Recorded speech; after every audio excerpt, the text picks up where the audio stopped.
Hello, everyone. Welcome to a Friday edition of the Morning Coffee or Tea. And as we aptly named this one a Florian Friday with the announcement of the big deal, David Lynch is all over the place. He is spreading his wings. David Ornstein's excited. I think everybody likes when you can take a little bit of the piss out of Fabrizio's early reports that it was a here we go. It took a couple more days, and somehow Liverpool saved another 30 million. So I'm here with Kazi. Kazi, how are you on this Florian Friday? It's better than the Fakir Friday that we had, isn't it? Remember the Fakir Friday, a little throwback for the boys. Well, hopefully, anyway, he's got to pass a medical. But I mean, listen, it's a lovely news to wake up to.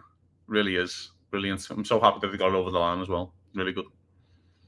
Yeah, I can't tell you enough. You know, I know me and you started talking about it when the reports were first coming out in our Discord chats. Like, we're in for Wirtz, and we were like, you even said like, we're supposed to believe during transfer season, but this isn't normally like the fight we get in, the race we win. Taking a German international from Germany in his prime that Bayern wants is not something that world football sees very often. Mm-hmm. Where do you lie on the reasoning behind it? Is it the young man with extremely high expectations for himself and wanting that challenge?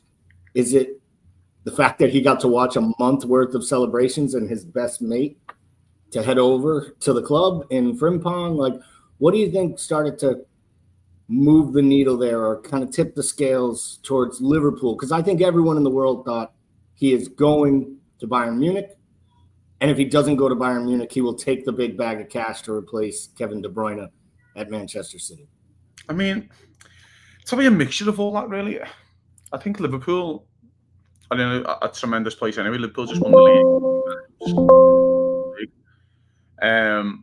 And then you can attract these type of players. What Liverpool are doing, which I haven't seen them do for a long time, is really strengthening the squad from a position of being on top, which is... Didn't feel like we did that last time, really. We didn't feel like, oh, we're going to down at the big table here and really put that big marquee signing down. In terms of marquee signing, it's probably as big as anything in Liverpool's history. In terms of the price, the actual profile of the player, what he looks like, the position he plays, which helps. I say this all the time. It's like, you know, oh, Liverpool's so continuing with Alisson and Van Dijk. And you're like, yeah, it's great. They are a centre-half and a keeper. It's like, do you know what I mean? As much as we love them and the legends of this club, they are like, this one's like, oh my God, he gets on the ball loads, he's going to score goals. And that's what we're all in it for, aren't we? We're also to see lads score goals and Liverpool win games. And do you know what I mean? As much as them two players did change Liverpool over the course of time and the course of history, it's nice to have that big boss marquee signing. It's surprising, Gal. More than anything, I'm still surprised by it. I know we've been linked with them for ages and been doing the talks and that, until it's actually been confirmed medical. I'm still surprised. It feels to me, again, I think I've had a thing going for a while. I don't know if you've heard, but like I've had a thing for a while where I think it's going to be very hard for a lot of teams to get over 80 points now, because I think the teams in the top 7, apart from Liverpool, are all cancelling each other out a little bit. They'll all take points off each other. So I don't see City rolling up to Villa next year and taking 6 points off them, or Newcastle and taking 6 points off them. I just don't see it. I see Newcastle getting points and I see Villa getting points in those type of sides. But I see Liverpool getting over 80. And that's the difference. I see Liverpool getting over 80. And what I'm saying is here, when you can get over 80, you're automatically in a title race. Do you know what I mean? And it's like, oh, we can actually build a gap now from the rest. And if he feels like it's that, he feels like he's a gap builder. Like we're gonna build a gap from the rest, and it's super exciting. Yeah, I think you make a great point there. I think it was me or maybe even Tanuchin, we mentioned on one of the evening shows, and we were kind of talking about the league table, and you know, it's really great point. Villa, Newcastle, they're no longer giving sides the ability to guarantee those 6 points or even the 3 points at home. Yeah. But then you take it a step down. There's no guarantee you get 6 points playing Bournemouth, Brighton. Like it goes deeper. It's 7, 8, even 9 teams in the league. I mean, Palace basically plays every top side like they're a top side. If they picked up points against the bottom half, they'd have no problem. Yeah. So. Oh, yeah. I mean, listen, I think it's hard here because of the the league's so strong. Look at the team who finished 17th. They just won the Europa League. The team who finished 17th in the league, and that's how strong the league is. So when we're talking about taking points off each other, Gal, it is a thing. It is a thing now. I think the league's going to start getting won again on the mid-80s. I do think that is a thing because again, I just think Newcastle and Villa and these type of teams have all caught up. If you look at Newcastle, mate, I think Newcastle have got one of the best strikers in Europe, Gal. And then I also think they've got one of the best midfields in Europe as a three. So what Wirtz does, mate, he also gives Liverpool more options in that forward line because you can play in various different positions. But I think what they want more than anything here is Liverpool want to guarantee beating the bottom 12 home and away. And I think that's the plan here a little bit. I think the manager was a bit pissed off last season, Gal. I think in certain games he's got annoyed. The Southampton at home, I think he's got really pissed off. He's made changes at the Southampton at home and we're 1-0 down at our time to one of the worst Premier League sides of all time. Literally one of the worst. Because you can't trust the squad. What Wirtz does for him now, he gives him options in that forward line. He gives him, if he wants to drop Szoboszlai deeper to get Maka break and play Wirtz in the 10, he can do that, in effect. If he wants to play Wirtz up front, he can do that as well. So it's just nice to have all those options all over the pitch, do you know what I mean, in terms of that. And I think if you ask the manager, what's the biggest improvements he wants for next season, apart from Europe, but Europe was frustrating, you've ran into an unbelievable side who eventually win it. Apart from Europe, he'll probably say, we've got to beat the bottom 12 comfortably in games. We really have to get after them comfortably. And you're probably looking, we didn't really do it that often last year. We won 2-0 here and there, and you know what I mean? That's great. And, but I remember whacking West Ham 5-0 away from home. But there's not many which really stand out to you. I don't know if I'm missing any in my head, but there's not many that stand out to you where you've whacked a few sides, do you know what I mean? And I think the manager wants to do that so we can make his changes. Yeah, maybe the and they did concede 3 goals. I mean, maybe the Spurs 6-3, that kind of match where they actually they were on the front foot. They started scoring early. But I'm with you. As the season went on, we saw it. They started to run out of gas. In some ways, they started to look like they ran out of ideas. The manager, to your point, Southampton at home, Plymouth in the FA Cup. He got irritated that he gave guys opportunities. They not only didn't take them, they didn't even give him an excuse in his mind to put them back out on the pitch. So he stopped using them completely. And the Chiesas, Elliott's in some way. And this might be being a little bit, and we'll talk about other signings and things too, a little hyperbole, but it does feel like in some ways, like teams in the league right now are looking at their work this summer and they're saying, what do we need to do to get on page with Liverpool? And I feel like in some way, Liverpool's saying to themselves, like, we're not chasing much in all of Europe right now, but if there is one blueprint we want to get a little closer to, like, what do we do to get closer to that PSG side? Because they're young, they have speed everywhere, they're versatile all over the pitch. It feels like the players we're bringing in have pace, are direct, and can play in multiple positions depending on what the manager, coach, whatever you want to call it, Arne Slot wants to do on that given day. I feel like he wants this squad now to be 15 to 17 players instead of 13 and a half to 16. Yeah. But he wants it to be players that are at a certain level that the former manager, and this is a credit to Klopp, not a shot. I think people are taking a lot of the piss out of Klopp right now for different things. We thought we'd get huge stars like this because Klopp was here, Klopp left, and now this is just that revisionist history that happens with all supporters of every sport. But I think Klopp had a pride factor in, I can take this guy and I can make him better. And in this system, I can get more out of him. And then he felt almost obligated to get some minutes to the squad members he had at different times, even if it was short periods, 20 minutes here. This man seems much more ruthless when it comes to you earn the right to play on Saturday and Sunday and Tuesday midweek. Do you think signing Kerkez, Frimpong, Wirtz, and we're going to get to outgoings in a bit, but let's stay on the incomings.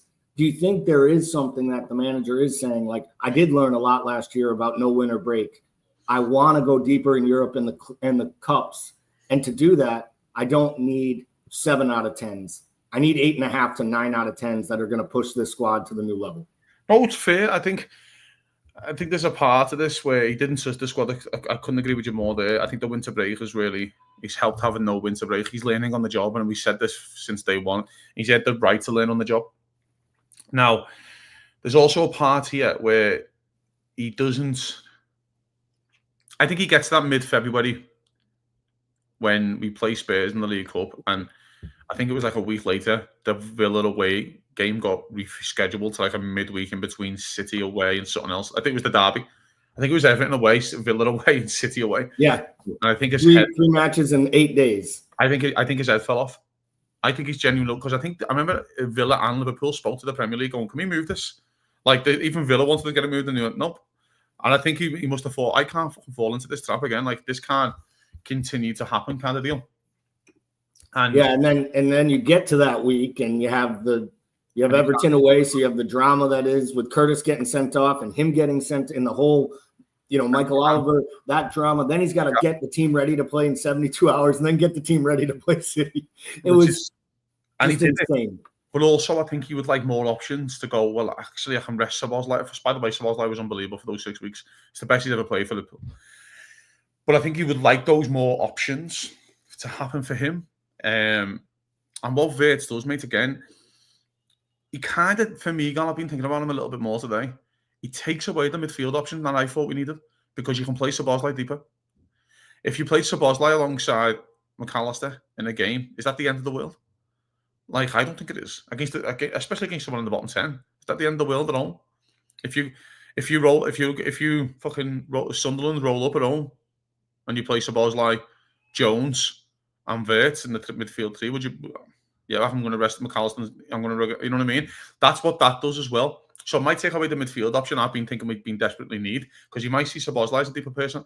The other part of this as well, which everyone keeps kind of glossing over. I have no idea in terms of how the manager wants to set up a squad. I don't know if he wants a small squad. I don't know what he's learned from last season to this season because it wasn't his players. They were not his players. He might go and go, yeah, I've done all this and I've won the league for you, but actually these are not my players and I want him and I want this guy and I want this guy out. We just don't know. And what the manager's done, though, he's earned the time now because of what he just did last season. He's built that trust and respect from the club. There's also parts where the club go, the manager can sit down with Edwards and Hughes after we win the league and go, I've done you a favour last year by not signing any players. But you do me a favour and get them in before pre-season for me. Because these are the main 3 I want or the main 4 I want, let's say. And I want them in on day 1 of pre-season because I want to try something a bit different. And they just, what can they say? They can't say no to him, can they? Because they got to go, yeah, you're right, yeah, you've done us one. So we'll do you one. So we'll pay the 100 million up front for Wirtz, which, by the way, feels like a steal in a weird way. But I mean, it's the same fee that Manchester City agreed to pay for Jack Grealish. And now they're shopping him to Spurs for 40 million. Yeah, I mean, and yeah, it's wild when you think about it like that. God, we don't know. This is the other part again. I don't want to be the pessimist here, but we don't know if he's going to be unbelievable. Listen, all the abilities there in the player to him. Like, clearly he has the physical stature. He's, quick, really good at dribbling, goals and assists, and numbers are there, which I always like. I like numbers when it comes to attacking players. So, but it's up to him. But Liverpool can't do no more for him. You've laid out the red carpet for him. You've told him where he's going to play. You've sold him the dream. Then it's up to him now to deliver now. It's up to you. You want to come to this big club. You want to play in the Premier League. You want to be the man, basically. Do you know what I mean? Well, let's go and be the man then. Do you know what I mean? Let's go and do something in history that, you can go to Bayern Munich and be another player and win the league again and no one's asked. By the way, this is the other thing for Wirtz, by the way, and this could be a selling point if you're from Liverpool and go, why go to Bayern Munich? You've already won the league in the best way possible. You went undefeated, won 3 trophies. You're a legend of Bayer Leverkusen. Come here and try a brand new challenge. Why go to Bayern Munich and win 4 more leagues, which means nothing? And by the way, it's the worst trophy in football, that shield. I fucking hate that Bundesliga title. And looking at it, it just looks awful, doesn't it? The shield. It took Harry Kane his entire career to win a trophy, and then they handed him something that wasn't a trophy. It was a plate. I know, just give him a plate. It's exciting. It really is exciting. And we all should be excited, by the way. We should be excited because, again, if you're Arsenal or City today, you must be sitting there thinking, fucking hell, man. Like, how do we catch these lads? Shame on me. It's what happens when a substitute teacher takes on a Friday class. He gets all excited and then forgets there's other work you're supposed to do that day. So to all the people in our chats that have been chiming in this morning, Sir Z with his "What's up, gents?" Alan saying good morning. There's been a few others. Ozan Kabak, yes, he played center back. Top of the morning, lad. So thank you all for getting in as you always do, including Sideline Footy Show. If anyone hasn't already, I think all of you are, but please like the videos, share these with your communities, subscribe to the channel if you haven't. It goes a long way to help. As Tamuchin would say, hit all the buttons except for the one with the thumb down, but who could put thumbs down to myself and Kazi on a Friday talking Wirtz? So the truth is, if anyone's watched the Facebook Reels and seen the comments, anyone can say negative things about me or Kazi. But as I always remind people, people never show up to tell you how much they like an opinion that you have.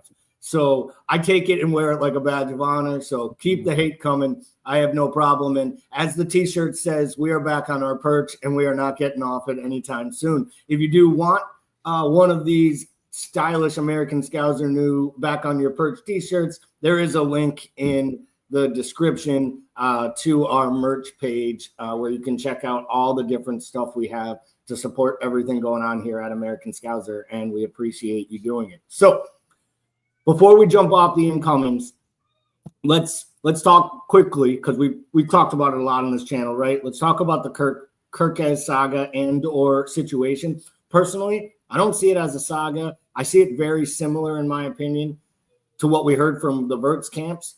Feels like these players have committed to Liverpool, told other clubs they were negotiating with. They've agreed to personal terms. That doesn't mean the deal's done. But with Richard Hughes, good working order with Bournemouth buying 2 left backs in the last 2 windows. Yeah. And their main competition was Manchester City by all accounts.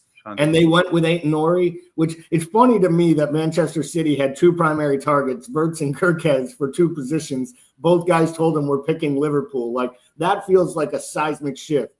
5 years ago, we would have ended up signing Ryan Aït-Nouri and Turkey, right? Those would have been the 2 players we signed, and City would have gotten Wirtz and Kerkez, even though they had De Bruyne.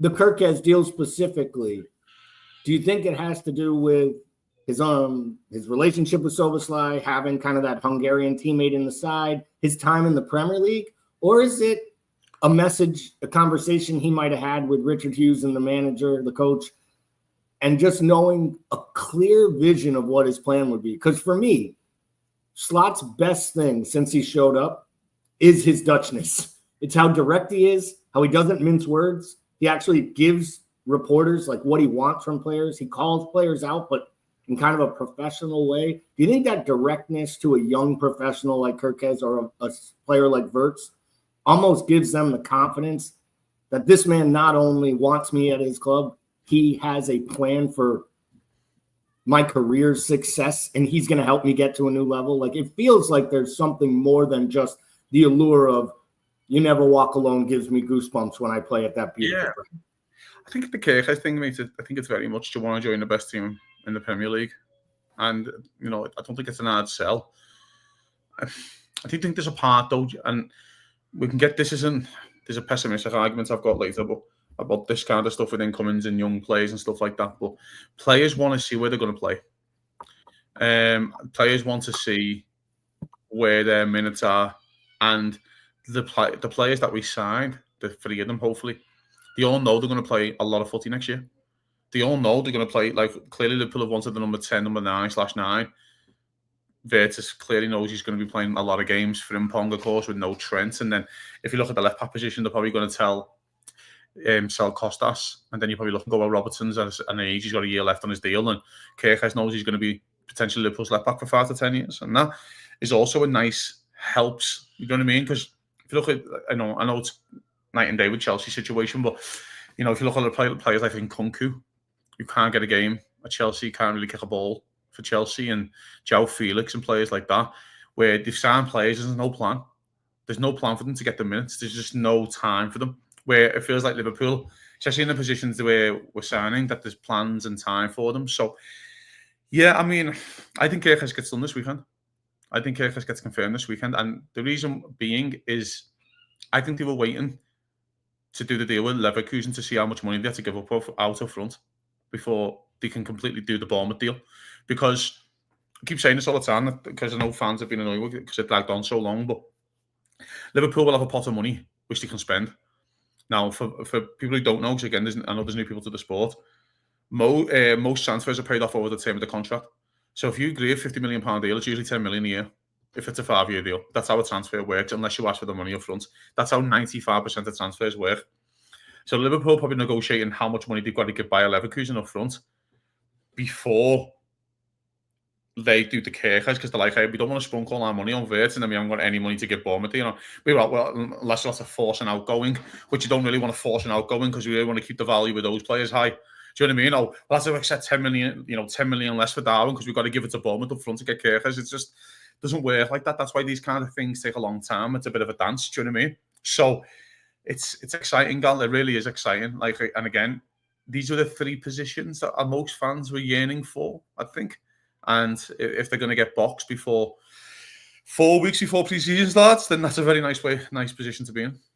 It is a nice feeling to know these players get to go off on holiday knowing that their career stuff sorted. They can rest. Mentally, they get themselves ready. They're all reporting back on the first day of training.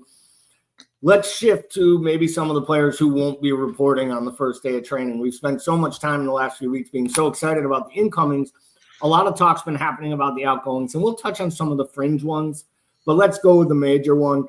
It was reported, I think it was by Paul Joyce, and maybe even David Ornstein and Romano all in the last 48 hours, that it has unequivocally been guaranteed by sources that Darwin Núñez will leave.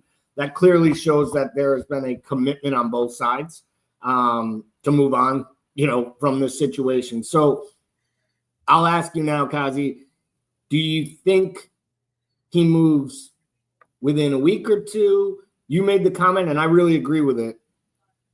The head coach's head will be completely done in again if that guy shows up the first day. My gut is they either want to save the number 9 for the new striker they buy, or they may even hand it to Wirtz if he wants a marquee number at the club. So yeah. I'll just go to you there. What does it take to get Darwin out the club?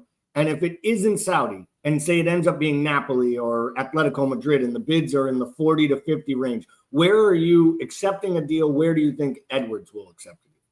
Over 60 million. I think his ceiling's too high for teams not to take a punt on. And I think a lot of teams will take a punt on him because of his age and his ceiling and his ability anyway, i.e. when he runs with the ball and he's quick and he can be powerful when he wants to be. So I think that's where Liverpool are at with him.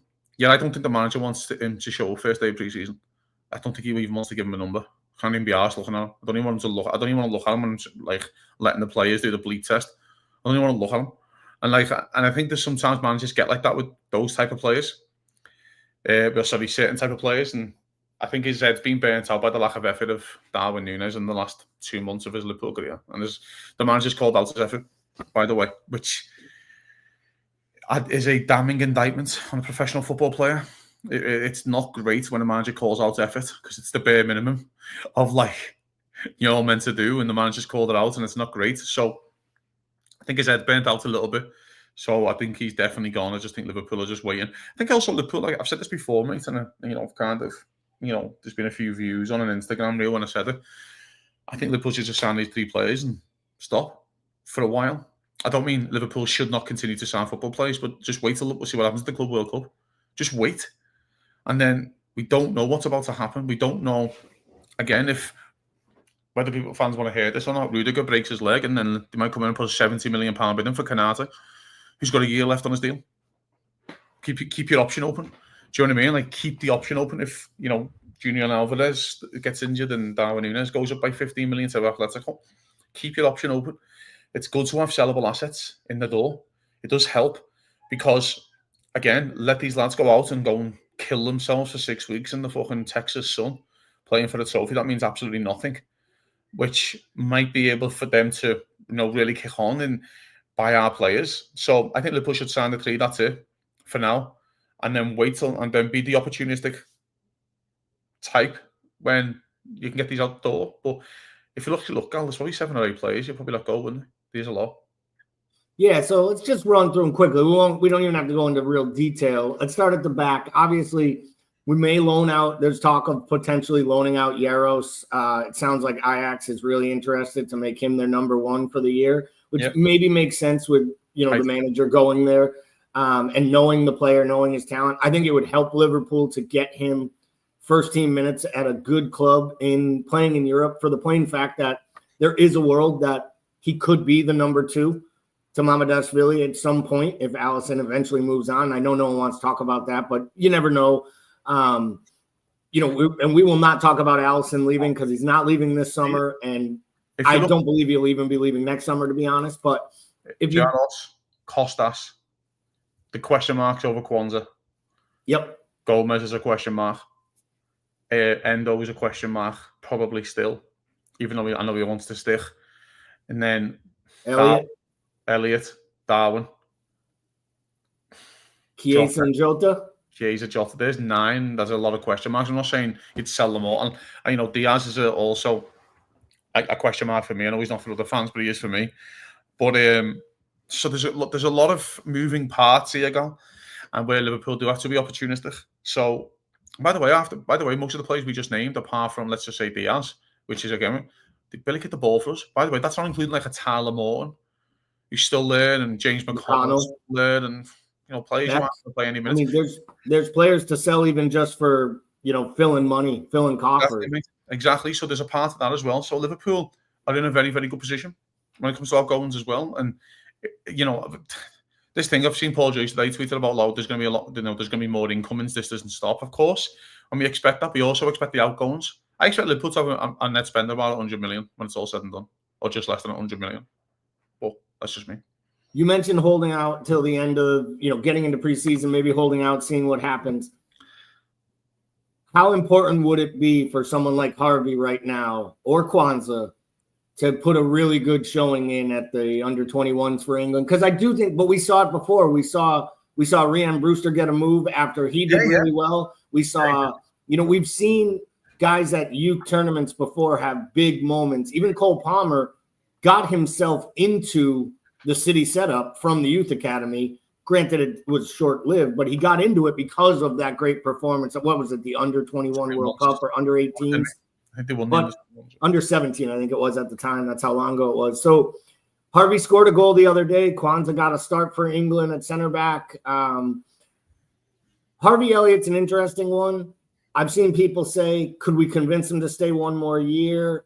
I feel like he deserves to play football at this point. The manager kind of showed him last year there's not really a way in, and then you go buy a guy that pushes him further away from his optimal position.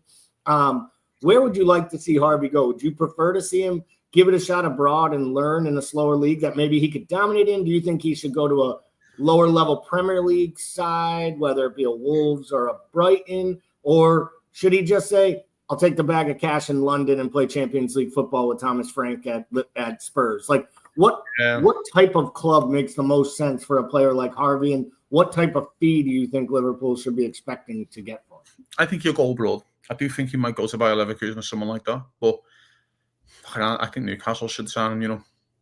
I think Newcastle should sign him. I think he'd be great on the right with Jacob Murphy, like that kind of on the right. I think he'd be fucking great. I really do. Like, I don't know if they will. Or they'd want to, but I think look at Harvey, mate, right, with his ceiling and the age he's at. Be the best player in 15 Premier League clubs, 14 Premier League clubs, in my opinion, at least. And I know there's good sides in this league. I really, believe that, by the way. I'm not just saying that. But I think, I like James Maddison a lot, but I think if in 2 years, Harvey Elliott will be a better player than James Maddison. That's just my opinion. If Harvey Elliott keeps playing footy and goes on a really high trajectory, playing that 10 role for Spurs, do you know what I mean? And if you look at a team like Bournemouth with Areola, who can, you know what I mean? Again, there's good players around here. Gal, I know you're losing Kerkez and you've lost Huijsen, but if you look at the forwards, mate, like Kluivert and players like that, mate, there's like, again, he's that type of player, but a striker wants to play with him. A striker wants to play with him. Do you know what I mean? Like if you're like an Isaac or whatever it is and knocking about, and you go and get him passing the ball to me. Do you know what I mean? Like, he's great. So it's that type of player as well. So I'd like to see him go. Do you know what, mate? It's a weird one for me, mate. So I've got stuck in my head and I don't know why it's Napoli, because of what they've been doing with Premier League clubs. I was wondering Napoli, even AC Milan, like one of those Italian sides where he seems like he's a kid who could thrive. It doesn't appear to me like he would be overwhelmed by living abroad. He's got a big personality. He's very likable. He works hard. He's got talent. feel like the one knock on him is maybe he doesn't have that top end pace that some players, people think you need to be dominant in the Premier League, but you don't need that to be dominant. I mean, Scott McTominay won Player of the Year for a side that won a title after United said he wasn't good enough to play over the corpse of Casemiro. So I think that Italian league offers a lot for a player of Harvey's skill sets. I could see him going to AC Milan. I could even see him going to Inter Milan almost the way that Christian Eriksen did and pulling strings for them, but they're a little bit too much on the counter for me. I think a more expansive side might be better for him, but I could definitely see him at Napoli. Napoli's an interesting shout. But you mentioned Spurs. We had someone in the chat a while ago say, Gally, do you think Thomas Frank gets Spurs to top 5 next season? I do not think he gets Spurs to top 5 next season, especially having to play Champions League football for 8 matches in the Swiss group stage as well. But let me ask you, Kazi, when it comes to Thomas Frank and the appointment at Spurs, what are your thoughts there? He did good work, obviously, with Brentford, but it was a different kettle of fish.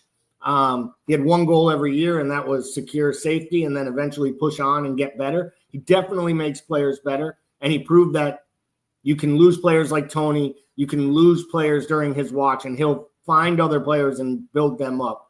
But it's a very system-driven program at Brentford, and I'm not sure Spurs fans are going to rally to that system. They blew Nuno out for playing a similar system a few months in.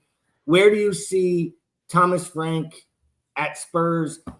What do you think about that young core talent Spurs have, and can Thomas Frank kick them on with a couple key signings and smart moves? I think it's a tremendous bit of business by Spurs. I really rate them. I rate them highly. I don't think Spurs are as bad as what they look. I think the injuries have destroyed them. I think they've got some unbelievable players, honestly, and I really believe that. I think they've got some unbelievable football players. I think Solanke's tremendous. I really do. When he's fit, I think he's a great striker. Brennan Johnson's a good player. I really like Kulusevski. I think he's a good player. Bissouma, Bentancur, all tardy players. Madison's a tardy player.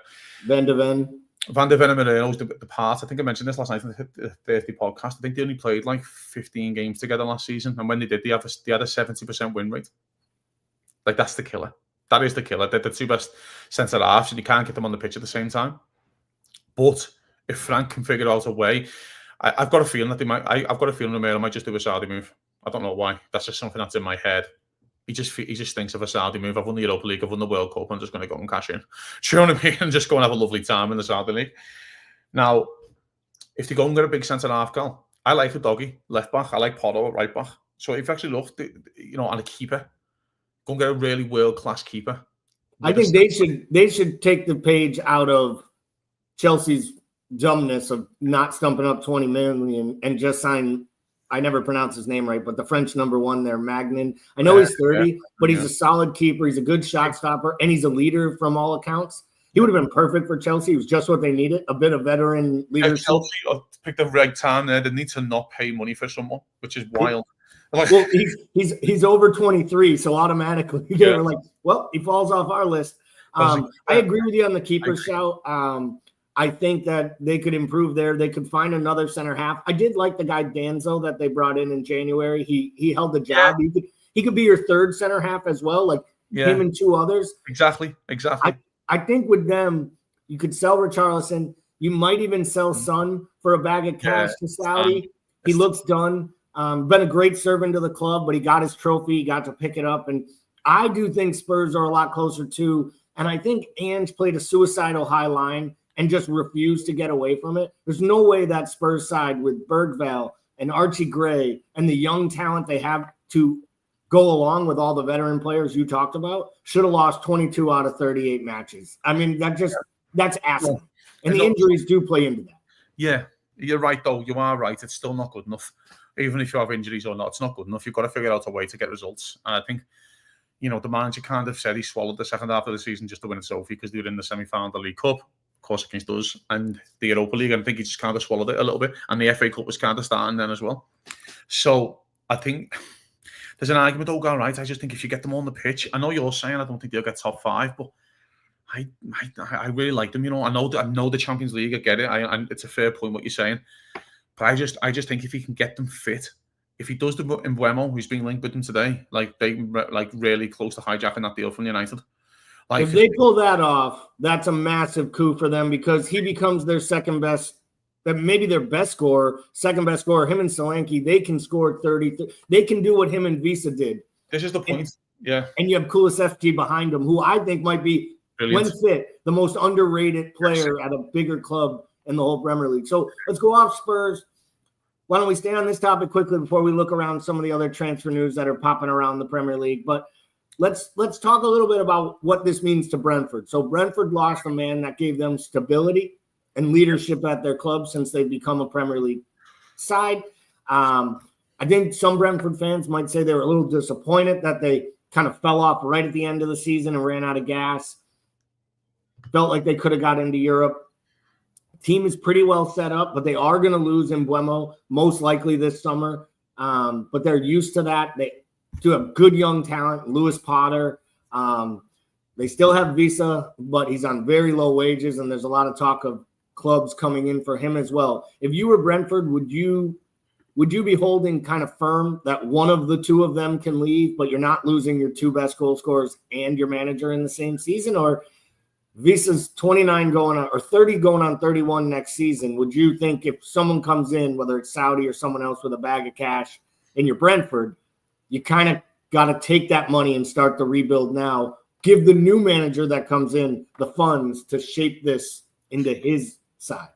Yes, I think the Whistle one's interesting because I think he's just had one of those seasons. I don't know if he's that type of player to go again and get another 15, 20. I don't know if he's that player. I think he's 29 as well, isn't he? Yeah. I think he is. Older. He's old. Like, he's at that stage where he's old. So, yeah, the good thing for Brentford is, and this is by the way, for 17 other Premier League clubs, that the gap between the Championship and the Premier League is so big that you can go through a 2-3 year rebuilding process and won't go down. You just won't go down. And that, because, again, the gap's massive. Like, if you look at the teams, Galley finished, not in the bottom three, the teams who finished above the bottom three, Spurs, United and West Ham, they're not going down. They're just not going down. There's too much quality, especially up front. There's too much quality, apart from United maybe up front. But I just feel like if you're Brentford now, you can go, okay, let's have a big refresh. I've got a feeling, Gal, I said this on the Thursday podcast, that they might just do Kieran McKenna. That's what I called it. I think it was Monday. I said if they lose him, it would make sense to go with McKenna because he was hot last year. People wanted him. He had back-to-back promotions with Ipswich. And let's be real, he got to the Premier League and they basically gave him some players that were still, that one promotion in League One were still in his side. And then they bought 4 players from teams that got relegated the season before who kind of proved they weren't Premier League side. So if it isn't McKenna, where do you think they look?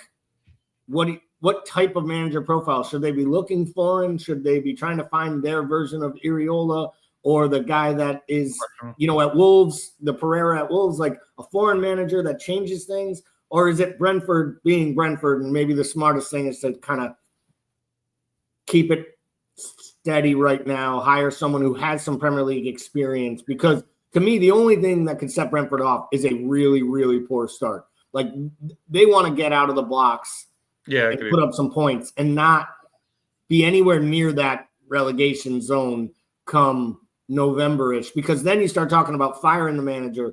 And now you have real question marks if you lose a guy like Frank and then you turn over your next manager. No, it's a good question. Again, it goes back to the bottom three, mate. The gap is too big. Like, you can just rip it up if you want to. You can rip it up these days because the gap's massive.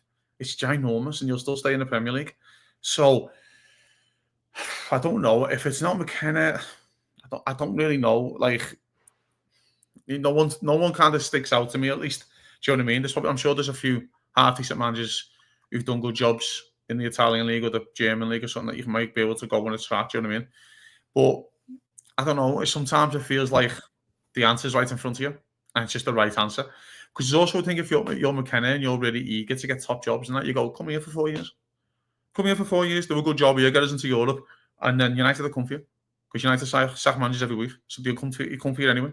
Do you know what I mean? So there's also that part going, you're not going to get the United job on the back of the Ipswich work. You're going to get on the back of a Premier League job of being 3-4 years in the Premier League. And that's what you sell. And then he goes, okay, then, yeah, do you know what I mean? That's the part you can sell here. So I got no worries for Brentford. I don't worry about Brentford at all. I think there's far too many quality players there. I'm a big Damsgaard and players like that. I think there's tardy footy players. I think there's could be a year for Carvalho to really break out as well for them if they do Wisser and Buemo.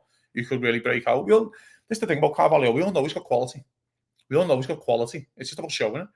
Do you know what I mean? So is this his year to break out? I don't know, but I think 2 or 3 really clever signings for Brentford and they'll be fine. I've got no issue at all. Ozan Kabak says, imagine Spurs hijacking Buemo from United. So good little segue. You mentioned United. We talked about mentioning some of the other transfer stuff happening. So the Cunha deal surprisingly got announced the exact same day Man United's new home kit came out. Shocking, right? They hold off 2 weeks for an announcement and then wait. So by the time they sign their next player, it'll probably be when the away kit comes out and then the third kit comes out. But they obviously are heavily linked with Bryan Mbeumo. There's been some talks of it being delayed. Some are saying it's all, a farce and Brentford just isn't ready to do business this early and wants to hold out for top dollar. Maybe they want to see if Spurs can get into the action. Also being strongly linked with Victor Gyökeres in Sporting, but then there's all the drama about what his agent's doing. So Arsenal's got their links. Of all the transfer rumors at other clubs that you're hearing about, Kazi, which one to you are you most excited to see happen from a pure footballing standpoint, or maybe even just a pure theater standpoint when it comes to, Zubamendi crying the first time he realizes that, like Tonali, he actually is playing for Arsenal and living in London and no longer, in the Basque Country any longer. The one signing that really excites me, that's not a Liverpool signing, not excites me, it's just that I really want to see play, I should say, is Reinders for City. Did he play for that? I'm sure he played for Atalanta when he whacked us 3-0 at home, and he was unbelievable. And I just said that very much like Curtis Jones, by the way. That was the scouts coming out to me. I thought that was unbelievable. But he was, I thought I like that. I really liked him. I thought he was quality when we played against him, and now they've just done him. So I'm not excited to see, but I'm interested to see if he can carry that over. If he is that type of player, you know what I mean. But it's nice just to spend 60 million on Nico Gonzalez, and after 5 months just write him off. But there we go. And that's what we mean. That's what the manager meant, by the way, for all the fans who were trying to argue with you that Liverpool spend money all the time. Yeah, it means that we have to spend it once because we can't do it twice, 3 times on the bounce, gents. That's what it means. But anyway, I digress. I think he's the one that kind of stands out for me. It just looks quality, guy. It's frustrating because he's out of City, but he does look quality. When he played against them, mate, I remember he ran out midfield ragged, absolutely ragged, and I was like, oh baby, there's a player. So I'm also the Cherky one's interesting as well. I know it's City again, but it is interesting because haven't they got enough Mavericks? like Grealish and that, but. I love seeing it, like all the highlights of the crazy dribbling and the keeping ups that he does. And it's unbelievable. I mean, the guy is extremely talented. And, when Thierry Henry's saying, I've never seen anyone dribble a ball like that, it's kind of high praise. But at the same time, Pep Guardiola neuters players that play with that kind of flair and style. Like they had that one where he does they were playing they were up 3-0 when he did it. But he basically runs over the ball and he catches it with his feet and he throws it over his shoulder and the defender and spins on the outside of him out of bounds and then gets the ball and crosses it in. And all the City fans are going crazy on Twitter and saying, look at this. We got this guy for 25 million and they're spending 150 on Birds. The thing is the first time he does that will be the last time he appears in a match for Pep Guardiola. He doesn't allow players to play with that form of This is a question about City, right? So they just write off Doku and Savinho now. They're just writing them off. That's it. They didn't work. That Kusanov who they signed for 70 odd million, Uzbekistan kid or something. So he just gets written off now. Is that how we work this thing? And this is the part of the argument that they spent 400 million in 6 months. Liverpool are averaging literally 50 million a summer window in the last 2 windows. Literally 60 million a summer window in 2 windows, and everyone's losing their mind. This is the frustrating part, Gal. And again, this is why you shouldn't fight with idiots on the internet. For everyone who's listening, don't fight with idiots on the internet. Liverpool had to be very careful about who they buy. They had to be very picky. You can't just take Liverpool don't take £60 million punts on players. They don't just take a chance on a player for 60 million. City can. And that's the difference between us and them. They can do that. We can't. Because it has to work out. Let's get this 100% correct here. Wirtz has to work. It just has to work. The bare minimum is he has to work. So, yeah, it's City are interesting to me. Because I feel like now with Doku, Savinho, I know they want Grealish out, Cherky, and then still got Haaland. It feels like to me you probably still need a number 10 or a striker to replace Julian Alvarez, who they didn't really replace, I don't think. And then the midfield, Nico Gonzalez, well, what's him about? I don't know. And then Reinders has come in and Rodri's back. And I don't know, man, they're kind of an unknown quantity, let's say. Mr. Bot Red, big up, Gally. Easiest way to get your comments read on here. Say hi to the host. While we're at it, love to see the people in the chat saluting each other. Thank you to everyone who's been joining this community regularly throughout the week. We love the fact that you guys get into your own arguments as we get into arguments on screen. Really appreciate all the interaction while we're at it. Like, share, subscribe, do all the good stuff. We really appreciate it. It goes an awful long way to help us as we try to push out the content. Kaz, you brought up City, kind of where they go from here, what they do. And this is kind of where I was going. They asked, it will be a 2-horse race. Let me ask you, do you think it's a 2-horse race? And who is the second horse in that race? Is it City rebounding, or are Arsenal making at least shrewd enough moves to improve a side that has been strong enough to finish second the last 3 years? You mentioned it's not going to be many teams getting near 80 points. They've gotten close to it for a couple of years. Adding Zubamendi, plan to add. No, it looks like it's actually done now. They've scheduled a medical. I saw Orange Team report today. I think Real Madrid finally gave him you can try to flirt with us no matter how. It's the old Margot Robbie thing, right? I can tell everyone Margot Robbie's considering taking me out on a date, and I love her new manager. And then Margot Robbie's like, but I still don't think we're going out. So my wife Kelly says, hey, you're taking me to dinner, remember? Yeah. You already committed to this. With my hand that doesn't have a ring on it. But I genuinely think the Zubamendi thing improves them. It makes them stronger. Hopefully it ends the Thomas Partey party. What striker do they need to take the big next step forward? Because to me, it still feels like the glaring hole is the number 9 that can score enough goals to take the pressure off of Saka. By the way, I don't think it's going to be a race. I think if you ask me who's going to finish second, I can probably give you an answer. But I don't think it's a race. It wasn't a race last year. No. It just wasn't a race. I always say this to people, the Premier League race starts in March, mid-March. You've just got to put yourself in a good position to be in the race. That's all it is. It's like fucking the Belmont Stakes, gents. It's like the Kentucky Derby. You just want to put yourself in a good position to have a go on the last lap and have a go at winning it. Arsenal were not available on the last lap. They were nowhere near us. So I think City finished second. I think there's a collapse here from Arsenal. And I just think their heads might fall off early in the season. I do. I just think the pressure's that much on them, Gal, with the fans as well. The fans are starting to be a bit. If Liverpool take an early lead, if Liverpool are 5-6 points clear with inside 6 games, I think their heads go. I really think their heads go. I just think they go, especially the fans.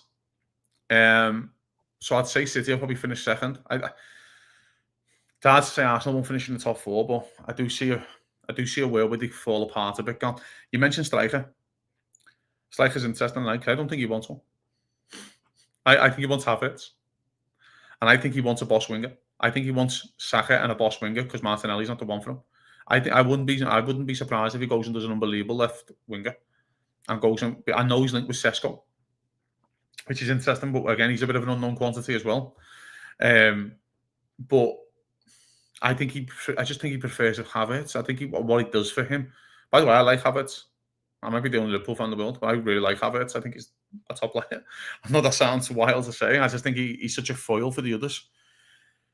The Zubamendi is interesting because what Zubamendi provides him, at least, is pushing Declan Rice further up the field.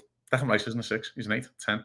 Like, he wants him running. I think he wants him running beyond Havertz at times into the box. I think that's how he wants to play it. So I think it will be City, and I think Arsenal. They might finish fourth or fifth. I don't know, but what should you do, Gatl? Let's just say you're Arsenal now, you take fourth in the FA Cup to really just say to the fans, "Fuck it, like we have to win something." Do you know what I mean? I concentrated on this and kind of. Does that buy in time? I don't know if the FA Cup buys in time. Do you get what I mean? I honestly don't think. I think when you finish second 3 years in a row, two of them close, and you get to the Champions League semifinal, and then you say the stupid things that he said after losing to the eventual winner, who was better over every minute of both legs against them, and then try to claim he was the best team in Europe all season, use the injuries.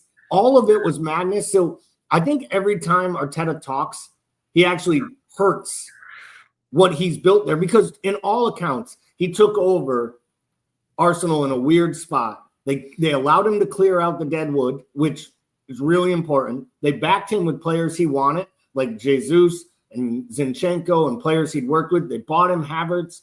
He has used the talent. I don't think he's been a colossal failure by any means, but nowhere else at a club the size of Arsenal, with the net spend that they've had and the talent that they have, would you accept 5 consecutive years without a trophy if, you end up, to your line of, always a bridesmaid, never a bride. They are ultimately bridesmaid FC in the Premier League at this point. So, and I just don't think Arteta would look that good with a veil on if he was trying to do the Dennis Rodman on the cover of Sports Illustrated in a wedding dress. Like, I just don't think that's working for him. For all of our international listeners, Google that. It was a good pick. I think I don't know where it was. I think it was Sir Z said, I think Arsenal finish out of the top 4 next season. There was a world where Newcastle beats them, go on the second to last match of the season, and they would have required a victory against Southampton to guarantee Champions League. So it wasn't that far away. And we kind of gave them a gifted point as well by basically not really turning up or caring too much in that final match of the year against them. So who's your surprise? Forest was a surprise this year. Is there a surprise party crasher next season into the top 4? Or are we looking at a race nowadays? It'll probably be top 5, but are we talking City, Arsenal, Liverpool, Newcastle, Villa and Newcastle, basically rounding it out, and maybe a Chelsea and Spurs fighting its way in? Where do you see the league next year? Well, we have a couple minutes left. What from what you've seen so far? Do you want me big hot take? The big hot take. There's Liverpool, then there's the rest. And I don't say that because I'm very pessimistic as well, by the way. I just think that the gap's going to be so large. I genuinely think, like, again, a team like Spurs will come back on. They won't be that bad. They won't be that bad, and they'll be in and around it. And the teams are too good. This is what I'm trying to argue with people. The teams are too good, but I just think Liverpool's team is a level ahead, basically because of the main two is Salah and Van Dijk. Like, no one can put on. If you look at our biggest rivals like Arsenal and City. Right, Arsenal's a very good insight because they finished second. Genuinely, I'm not being biased. How many Arsenal players get in our first 11? 3, if you're pushing it. Maybe. Like, that's only if you find a position to play soccer. No, because he's not going to play over Salah, and where else are you going to play him? Maybe he can play on the left, but that's not going to work. Like, ultimately, their best player doesn't get in our side. One of their center backs gets in. Saliba and Virgil. Declan Rice plays. Declan Rice makes it. And then that's what I'm saying. You're struggling to get 3 in, and but that's what I'm saying. I'm not being biased there. I'm being honest. That's how I feel. You're struggling to get 3 in. And that's that, and they're finishing second, Gal. That's why the level's so big. So when you're asking for like a surprise, like, who might come up and kind of, I just don't see anyone. I think Forest will fall off a cliff completely. That's probably one of my biggest shocks of the season. I think Nuno's out the door by Christmas. I think they'll sack him by Christmas because I think they're going to really struggle. I got this weird feeling. I'm not even sure he'll make the summer. Like, he might have that fallout with the manager. The owner might have been more than people thought. This whole thing that they're going into, and you're probably right. He'll probably start the season. I don't think it's going to go well for him. We didn't have time to get into it, and we're going to end the show here. I don't think it was a good look for them to try to take the piss out of Crystal Palace for the multi-ownership and try to move themselves into Europe. It's just an embarrassing look for a Premier League side of their levels. Forest and Palace are punch at about the same weight in today's world in the Premier League. It's a spicy game of footy that as well. Like sometimes you just don't want to put like unnecessary pressure on games of football. That's a spicy game of footy now, isn't it? I want it on the first day. Give it to me on the first day of the season. Absolutely. And not just that.